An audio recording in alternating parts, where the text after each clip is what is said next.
তো মাননীয় মুখ্যমন্ত্রী মহাশয়কে অসংখ্য ধন্যবাদ। বলেছিলেন উনি কথা দিয়ে কথা রেখেছেন যে সকালে ধরবো, রাতে এনকাউন্টার করব।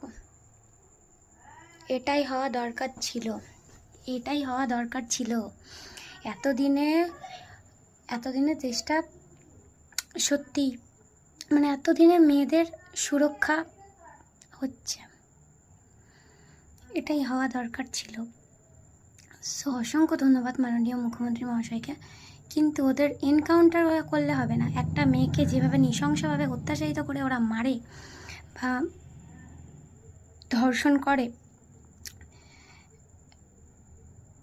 নৃশংস অত্যাচারটা তাদের ওপর করে, সেই রকমভাবে নৃশংস অত্যাচার করে তাদেরকেও মারা উচিত। এটা আমার মত, যেটা আমি একটা মেয়ে হয়ে বলছি। ধন্যবাদ। কথা দিয়ে কথা রেখেছে, এটাই বলবো। এটা হওয়ার দরকার ছিল। একটা হয়েছে, এবার কিছুটা হলেও কমবে।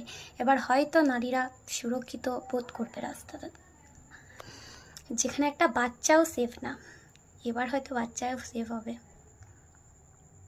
নৃশংস অত্যাচার বন্ধ হবে।